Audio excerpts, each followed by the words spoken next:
In Maplewood, Tennessee, a storm-soaked German shepherd collapses on the Harpers' doorstep, his amber eyes pleading for help.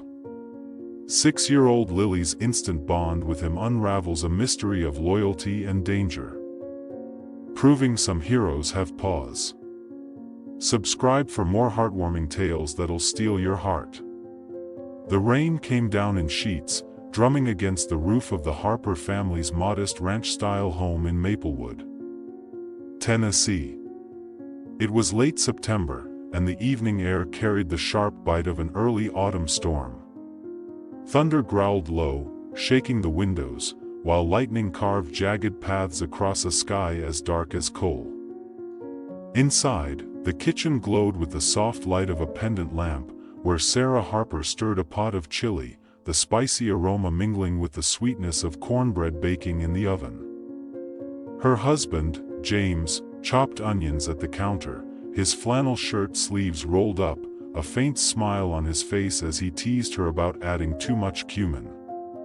Their 6-year-old daughter, Lily, sat at the dining table, her crayons scattered across a coloring book, humming a tune only she knew. "Looks like we're stuck inside tonight," Sarah said, glancing out the window where rain blurred the world beyond. "This storm's not letting up." James nodded, wiping his hands on a dish towel. "Good thing we've got enough chili to last a week. Weather app says it'll clear by morning." Lily, oblivious to their chatter, paused her coloring and tilted her head, as if catching a sound no one else heard.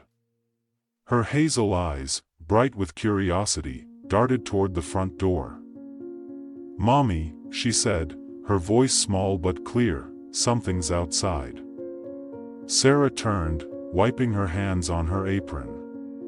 "What's that, sweetie?" "Probably just the wind knocking branches around." But Lily shook her head, sliding off her chair and padding to the living room window in her socked feet. She pressed her nose against the glass, her breath fogging the pane. "It's not the wind. It's big." James set down his knife, exchanging a glance with Sarah. The storm was loud, sure, but Lily's sudden seriousness sent a prickle down his spine. He crossed to the window, peering out into the darkness.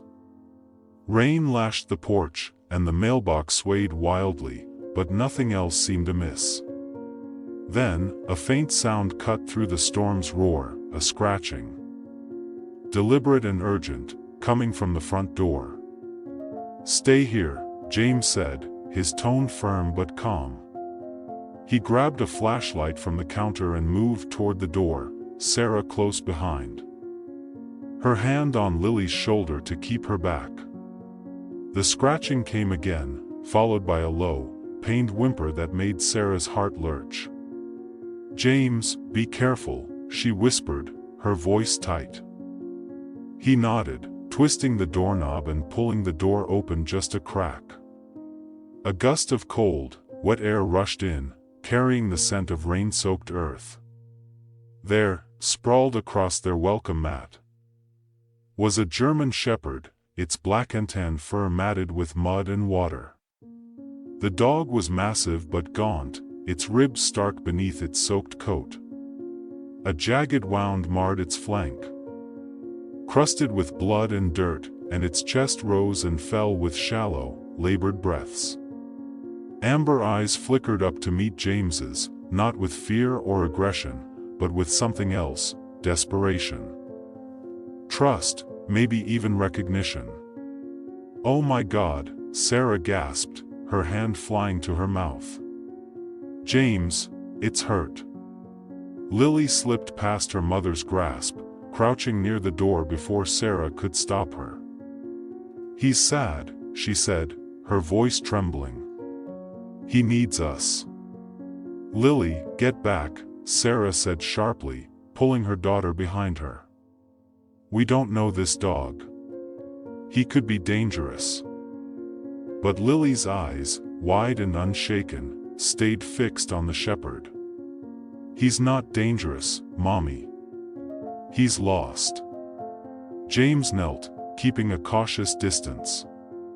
The dog didn't move, didn't growl. Just watched him with those piercing eyes.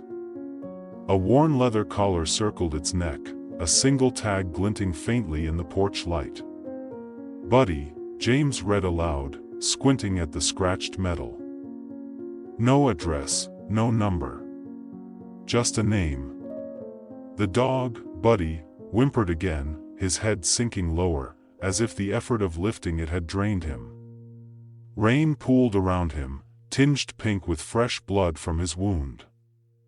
"We can't leave him out here," James said, his voice heavy. "He won't make it through the night." Sarah hesitated, her mind racing. Taking in a stray was risky, especially with Lily in the house. What if the dog was sick? What if it snapped once it felt stronger? But looking at Buddy, so broken and vulnerable, she felt a tug deep in her chest, compassion overriding fear. "Okay," she said finally. "But we're calling a vet first thing tomorrow." Lily's face lit up, and she darted to the living room, grabbing her favorite quilt from the couch. "Put him here. Daddy. He needs to be warm." James carefully slid his arms under Buddy, wincing as the dog let out a soft yelp. He was lighter than he should have been, his frame all bone and sinew beneath wet fur. Sarah held the door as James carried him inside, laying him gently on Lily's quilt. Buddy's eyes fluttered, his breathing ragged but steady, as if he knew he'd found safety. Lily knelt beside him, her small hands hovering but not touching, as if sensing his pain. "It's okay, Buddy," she whispered. "You're home now." Sarah's throat tightened at her daughter's words. There was something in Lily's certainty. Her lack of fear, that felt bigger than the moment. James, wiping mud from his hands, met Sarah's gaze. "She's never been like this with animals," he said quietly. "It's strange." Sarah nodded, watching as Lily began humming again, the same tune from earlier, her voice a soothing thread in the storm's chaos. Buddy's tail gave a single, weak thump against the quilt. And Sarah swore she saw a spark of life return to his dulled eyes. James pulled out his phone, dialing the local vet, Dr. Emily Carter. "No answer," he said, frowning. "Storm's probably got the lines down. Emergency clinic's an hour away, and they won't come out in this weather." "Then we do what we can tonight," Sarah said, grabbing towels and a bowl of warm water from the kitchen. "Clean him up, keep him comfortable." As James carefully dabbed at Buddy's wound, revealing a deep, clean cut beneath the grime, Sarah's stomach churned. "That's no accident," she murmured. "It's too straight. Someone did this to him." James's jaw tightened, but he kept his voice low for Lily's sake. Who'd hurt a dog like this? And why'd he end up here? Of all places? Lily, still kneeling beside Buddy, looked up. "He picked us, Daddy. He knew we'd help." Sarah exchanged another glance with James. There was no explaining it, Lily's connection to this dog was instant. Unshakable, like she'd been waiting for him to arrive. As the storm raged outside, the Harper home settled into an uneasy quiet, centered around a little girl and a wounded dog who'd stumbled into their lives carrying secrets they couldn't yet unravel.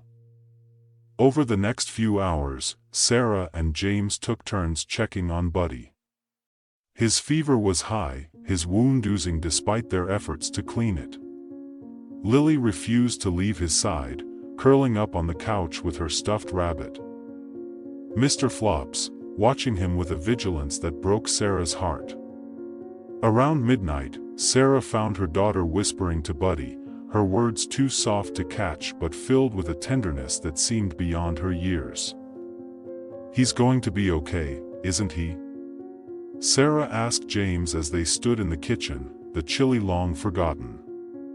James rubbed his neck, exhaustion etching lines into his face. "I don't know. He's tough, but that wound, it's bad. If we can get him to morning, maybe the vet can do something." Sarah nodded, her gaze drifting to Lily and Buddy. The dog's eyes were half open, fixed on the girl as if she were his anchor. "There's something about him," she said softly. "The way he looks at her, it's like he trusts her completely." James followed her gaze, his voice dropping. "You think he's been trained? Like a service dog?" "Maybe," Sarah said. "That collar, the way he's so calm despite everything, it's not normal for a stray." As they spoke, a flash of lightning lit the room, and Sarah caught Buddy's eyes snap open, alert and searching. For a moment, she swore he was looking not at Lily, but through her, toward something, or someone, beyond the walls of their home. The thought sent a shiver down her spine, a whisper of intuition she couldn't shake. Buddy hadn't just wandered here by chance. He'd come with a purpose, and whatever it was, it had only just begun to unfold. Part 2, Shadows in the Night. Morning broke with a hesitant sun, the storm's fury spent, leaving puddles in the driveway and a carpet of leaves across Maplewood's quiet streets. Sarah woke to the clatter of dishes and Lily's giggles drifting from the kitchen. She followed the sound, finding her daughter perched at the table, feeding Buddy small pieces of plain toast under James's watchful eye. The dog looked better than he had last night, his eyes brighter, his breathing steadier, though he still lay weak on the quilt, accepting Lily's offerings with gentle licks. "He's hungry," Lily said, beaming. "That means he's getting stronger, right?" Sarah smiled, ruffling her daughter's hair. "It's a good sign, sweetie. But we need to get him to the vet today." James sipped his coffee, his phone already to his ear. "Dr. Carter's expecting us at 9. Said she'll squeeze us in before her regular appointments." Buddy's wound, though cleaner, still worried Sarah. The cut was precise, almost surgical, not the ragged tear of an animal attack. As she helped Lily get ready, her mind churned with questions. Who was Buddy? Where had he come from? And why their doorstep? In the middle of a town with dozens of other houses? At the veterinary clinic, Dr. Emily Carter examined Buddy with practiced care, her brow furrowing as she studied the wound. "This was made with a blade," she said, echoing Sarah's fears. "Recent, too, less than a day old. He's lucky it didn't go deeper." Lily, clutching Mr. Flops, piped up from the corner. "Someone was mean to him, wasn't they?" Dr. Carter's expression softened. "Looks that way, honey. But you're taking good care of him now." She scanned Buddy for a microchip, her scanner beeping faintly over his shoulder. "Got something," she said, checking her tablet. "It's registered to William Tate, 112 Oak Lane. Says here Buddy was his therapy dog." Sarah's breath caught. Oak Lane was just a mile away, near the edge of town where old pines framed quiet, weathered homes. She'd passed it on her evening walks, noticing a small gray cottage with a sagging porch. "William Tate," she repeated. "I think I've seen him. Older man, lives alone?" Dr. Carter nodded, her face clouding. "That's him. Vietnam vet, kept to himself.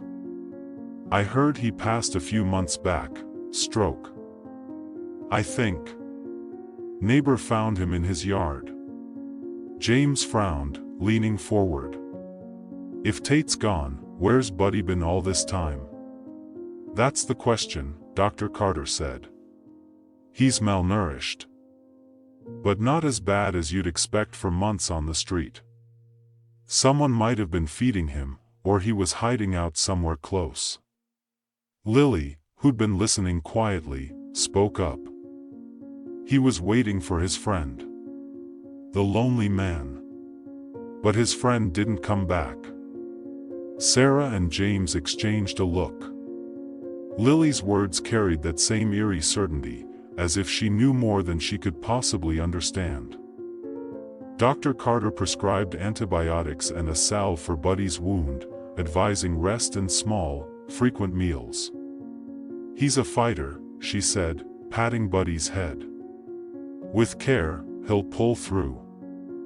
Back home, Buddy settled onto his quilt, Lily hovering like a nurse. Sarah watched her daughter arrange a bowl of water and a toy car beside him, her heart swelling with pride and unease. Lily, she said gently, sitting on the couch, how did you know Buddy was waiting for someone? Lily shrugged, twirling a crayon. He told me.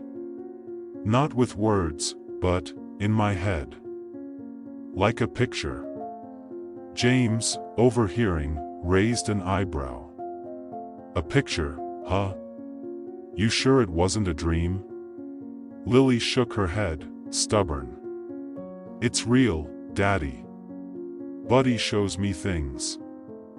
Sarah didn't know what to make of it. Lily had always been imaginative, weaving stories about fairies in the backyard or talking to her stuffed animals as if they answered back. But this felt different, specific, almost tangible. As the day wore on, Buddy grew stronger, even managing a slow limp to the backyard with Lily trailing him, chattering about clouds and squirrels. Sarah and James, meanwhile, dug into William Tate's story, piecing together fragments from neighbors and an old obituary online. Tate had been a recluse, a decorated soldier who'd struggled with PTSD after Vietnam. He'd lived alone since his sister's death a decade ago, with only a therapy dog, Buddy, for company. The obituary mentioned no family, no heirs, just a quiet life ended too soon. So Buddy stayed at the house, Sarah mused, waiting for Tate to come back. James nodded, scrolling on his phone. Dogs are loyal like that. But that wound, someone didn't want him there. That night, as Sarah tucked Lily into bed, the house felt heavier, the storm's echo lingering in her mind. Buddy slept on a folded blanket by Lily's door, his presence both comforting and unsettling. Around 2 a.m., Sarah jolted awake, her pulse racing. The house was silent, but something felt wrong, off, like a note played out of tune. She slipped downstairs, checking the locks. When a low growl stopped her cold. Buddy stood at the back door, ears pricked, staring into the darkness. Buddy, she whispered, her voice barely audible. The dog didn't turn. His growl deepening as a shadow shifted beyond the glass, a tall, thin figure moving along the fence. Sarah's breath hitched. She fumbled for her phone, dialing James as she backed away. James, get down here. Someone's outside. James was there in seconds, his baseball bat in hand. Stay with Lily, he said, his voice steady but sharp. He cracked the door, letting Buddy slip out. The dog moving with a silent grace that belied his injury. Sarah watched from the window, heart pounding, as James's flashlight swept the yard. The beam caught nothing, no figure. No movement, but Buddy froze near the shed, sniffing the ground with fierce focus. When they returned, James's face was grim. No one's there now, but Buddy found something, fresh footprints in the mud. Too big for a kid. Sarah's stomach nodded. This isn't random, is it? James shook his head. I don't think so. Someone's watching us, or Buddy. They called the police. And Officer Clara Bennett arrived within the hour, her cruiser's lights cutting through the fog. She examined the footprints, jotting notes. "Could be a prowler," she said, "but we had a report of a break-in attempt 2 streets over last week. Found blood on a gate, like the guy got hurt running off." Sarah's eyes widened. "Blood? Like from a dog bite?" Clara shrugged. "Possible. We'll increase patrols, but you folks might want a security camera." As Clara left, Sarah looked at Buddy, now back on his blanket, his eyes locked on Lily's door. "He's protecting her," she said softly. "I don't know how, but he is." James pulled her close. His voice low. "He's more than a stray, Sarah. And whatever he's running from, it's not done with him yet." Part 3: The House on Oak Lane. The next few days passed in a haze of routine and unease. Buddy's strength returned, his limp fading as the antibiotics did their work. Lily blossomed in his presence, her shy smiles giving way to laughter as she taught him to fetch a squeaky ball or shared her crayons to draw with him. Sarah and James, meanwhile, wrestled with the mystery of Buddy's past.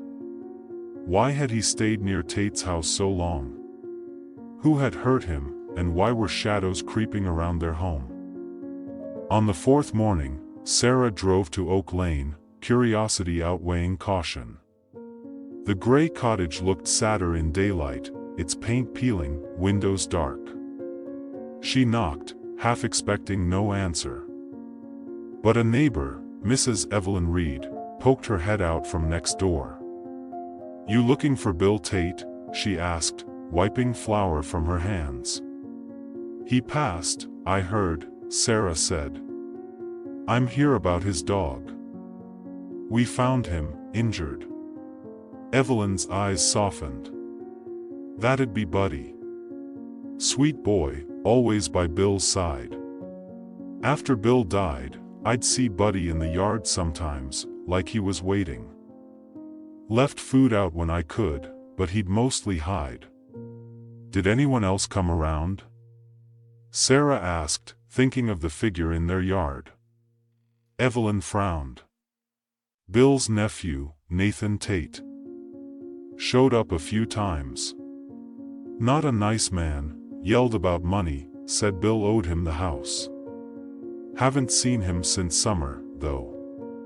Sarah thanked her, the name Nathan Tate burning in her mind. Back home, she told James, who called Clara. "Nathan's got a record," Clara confirmed later. "Petty theft, nothing violent, but he contested Bill's will. Claimed the house was his. But Bill left it to a veterans group." That night, Buddy grew restless, pacing the living room with a low whine. Lily, sensing his mood, sat beside him, stroking his ears. "He's worried," she said. "The mean man's looking for him."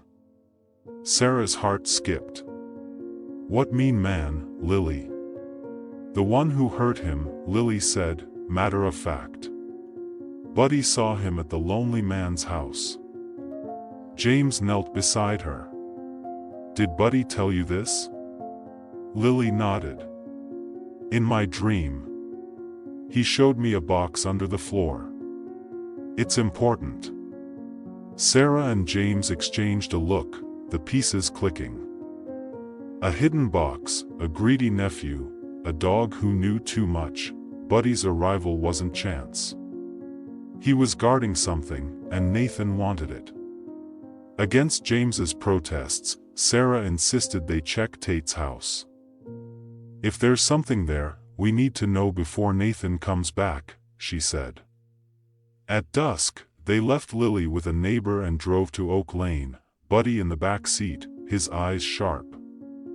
The cottage loomed silent, its door ajar, a sign someone had been there. Buddy tugged James inside, straight to a bedroom where he scratched at the floorboards near an old dresser. Sarah's flashlight revealed a loose plank. James pried it up, uncovering a tin box, locked tight. Before they could open it, a shadow filled the doorway, a tall, thin man with a knife gleaming in his hand. "Give me the box," he snarled, his voice low and cold.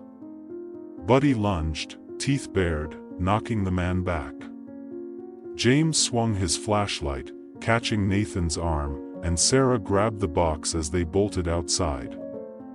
Nathan's curses followed, but he didn't pursue, not with Buddy's growl echoing behind them. At home, Clara met them, taking the box into evidence. "Looks like old letters, maybe military papers," she said, examining it later. "Could be worth something to the right people." Nathan was arrested the next day, caught trying to fence stolen goods. He confessed to attacking Buddy, thinking the dog would lead him to Tate's treasure. The box held no gold, just Tate's wartime journals, entrusted to Buddy to protect until they reached the veterans group. Part 4: A Forever Home. Weeks later, the Harpers stood in their backyard, a small wooden cross marking Buddy's favorite spot under the maple tree. He'd taken a turn after Nathan's arrest.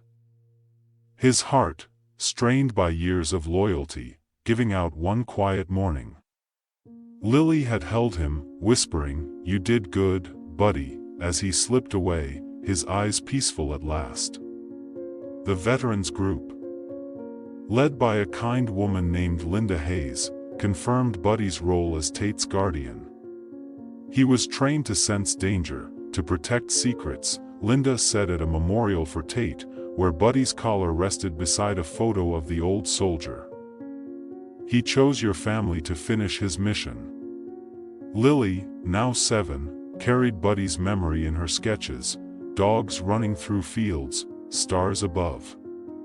When spring came, the Harpers visited a shelter, meeting a German shepherd pup with floppy ears and a shy stare. Lily knelt, patient, until the pup crept forward, licking her hand. "His name's Scout," she said, smiling. "Buddy sent him."